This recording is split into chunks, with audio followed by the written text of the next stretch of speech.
ভিডিওতে যাকে দেখতে পাচ্ছেন সে একজন ইউটিউবার। এই ইউটিউবার মূলত বিভিন্ন ভূতের জায়গায় গিয়ে ভিডিও বানিয়ে তার চ্যানেলে আপলোড করে। সে একদিন একটা ভিডিও বানাবার জন্য একটা জঙ্গলে ক্যাম্প করে আর চারিদিকে লাইট আর ক্যামেরা লাগিয়ে দেয়, যাতে করে কোনো অবজেক্ট ক্যামেরাতে ভালোভাবে ভিডিও ক্যাপচার করতে পারে। সবকিছু কাজ শেষ করার পর এই ইউটিউবার যখন একটু আরামের জন্য বসে তখন একটা অদ্ভুত আওয়াজ শুনতে পায়। তখন এই ইউটিউবার না বসে এদিক ওদিক দেখতে থাকে। যখন কিছু দেখতে না পেয়ে নিজের ক্যাম্পে ফিরে আসতে লাগে তখন ইউটিউবারটি দূর থেকে লক্ষ্য করে তার বাইকটি কেউ যেন চালু করেছে আর বাইকটি হরেনও বাজাচ্ছে। এটা দেখার পর ইউটিউবারটি ভয়ে দোয়া পড়তে লাগে। দোয়া পড়তে পড়তে ইউটিউবারটি তার বাইকের কাছে আসে, কিন্তু কিছু দেখতে পায় না সেখানে। তখন ইউটিউবারটি সেই রাত্রে সবকিছু গুছিয়ে নিজের বাড়ি চলে যায় আর বাড়িতে গিয়ে ক্যামেরাতে রেকর্ড হওয়া ভিডিও দেখতে লাগে যে আসলে বাইকটিতে কে বসেছিল। তখন ইউটিউবারটি দেখতে পায় তার বাইকটির একটা ছায়ার মতো কিছু একটা বসে আছে। এই দেখে ইউটিউবারটি ভয় পেয়ে যায়।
Allahu Akbar.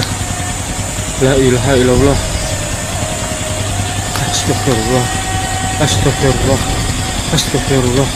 Astagfirullah.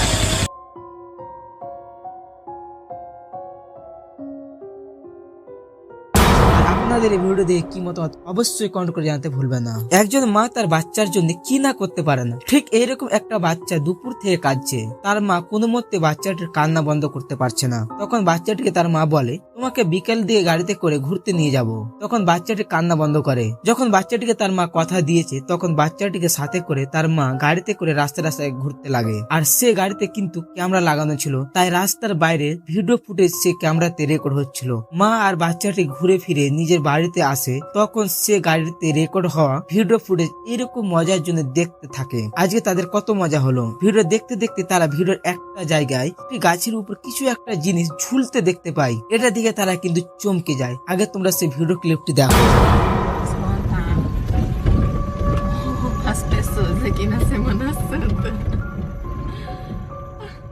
দেখো, পৃথিবীর অনেক ধরনের মানুষ আছে। কিছু কিছু মানুষ আছে যারা ভূত জিনের কথা শুনে ভয় পায়, দেখা তো দূরে যায়। এইসব কথার উপর বিশ্বাসের চেয়ে এসব জিন ভূত কাছ থেকে দেখতে চায়। ঠিক তেমনি দুই বন্ধুর কথা তোমাদের বলি, যারা কথার উপর বিশ্বাস না করে তারা ভেবেছিল এইসব অদ্ভুত জিনিস অনেক কাছ থেকে দেখবে। তারা দুই বন্ধু যেমন ভাবা তেমনই কাজ শুরু করা। তারা একদিন রাতে দুটি ধূপকাঠি নিয়ে একটি নির্জন জায়গাতে যায়। দুই বন্ধুর মধ্যে এক বন্ধু যে ভিডিও রেকর্ড করছিল আর এক বন্ধু যে ধূপকাঠিটিকে জ্বালিয়ে ধূপকাঠির সুগন্ধি বের করছিল। আর আমরা কম বেশি জানি যে ধূপকাঠির সুগন্ধি পেলে জিন বা ভূত তার আশপাশে ঘুরতে লাগে। ধূপকাঠি জ্বালার পর তারা দুই বন্ধুর আগে ভাবতে পারেনি যে তাদের সাথে আজ কি হতে চলেছে।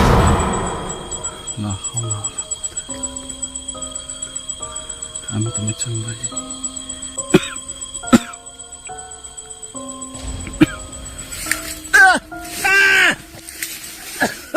এই ভিডিওটি দেখার পর তোমাদের কি মতামত অবশ্যই কমেন্ট করে জানাতে ভুলবেন না। আর তারা দুই বন্ধু এরকম কাজ করা ঠিক হয়েছে না ভুল হয়েছে? আমরা জানি বাচ্চাদের খেলা জিনিস হলো পুতুল, কিন্তু পুতুলের মধ্যে জিন বা ভূত বাসা বেঁধে দেয়, যখন অনেক সমস্যার সৃষ্টি করে। ঠিক তেমনই একটা তোমাদের ঘটনা বলি। একটি কাপল, তাদের একটা বাচ্চা ছিল। সে বাচ্চার খেলার জন্য একটি পুতুল সে বাচ্চাটির বাবা কিনেছিলেন। পুতুলটি বাড়িতে নিয়ে আসার কিছুদিন পর থেকে সে বাড়ির লোকজনেরা বিভিন্ন ধরনের আওয়াজ কাজকর্ম লক্ষ্য করতে থাকে, কিন্তু খুব বেশি একটা এইসব জিনিসের উপর তারা গুরুত্ব দেয় না। একদিন রাতে আগের মতো সেদিন কিন্তু একটা আওয়াজ শুনতে পায় তারা। এবার সে আওয়াজটা আগের সময়ের চেয়ে বেশি পরিমাণে ছিল। সে আওয়াজটা লক্ষ্য করতে করতে এই বাড়ির লোকটি সে পুতুলের কাছে গিয়ে পৌঁছায়। সে লোকটি যখন পুতুলটির উপর সন্দেহ করতে লাগে আর এটা ভাবতে লাগে এই আওয়াজটি কি এখান থেকে আসছে, তখন লোকটি সবকিছু ভেবে চিনতে এটা ঠিক করে যে এই পুতুলটিকে বাইরে ডাস্টবিনে ফেলে আসবে। আর পরের দিন সন্ধ্যার সময় সে পুতুলটিকে বাইরে ডাস্টবিনে ফেলে আসে, কিন্তু পুতুলটি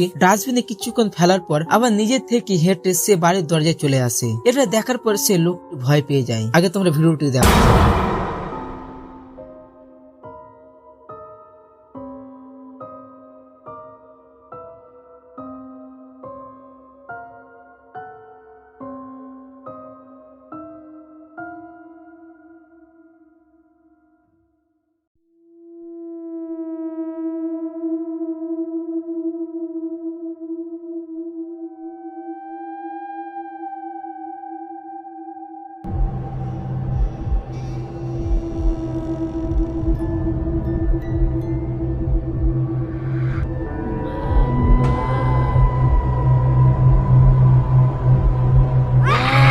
এই ভিডিওটি দেখার পর আপনাদের কি মতামত? এই পুতুলটি কি আসলে কোনো অদ্ভুত শক্তির কাজ করছে, না এটা একটা স্ক্রিপ্ট ভিডিও ছিল? আপনাদের মতামত অবশ্যই কমেন্ট করে জানাতে ভুলবেন না। আর এই চ্যানেলে নতুন হয়ে থাকলে ভিডিওতে লাইক করে চ্যানেলটি সাবস্ক্রাইব করে দিও এরকম ভিডিও পাওয়ার জন্য। তোমরা সবাই ভালো থেকো, দেখা হবে পরের ভিডিওতে।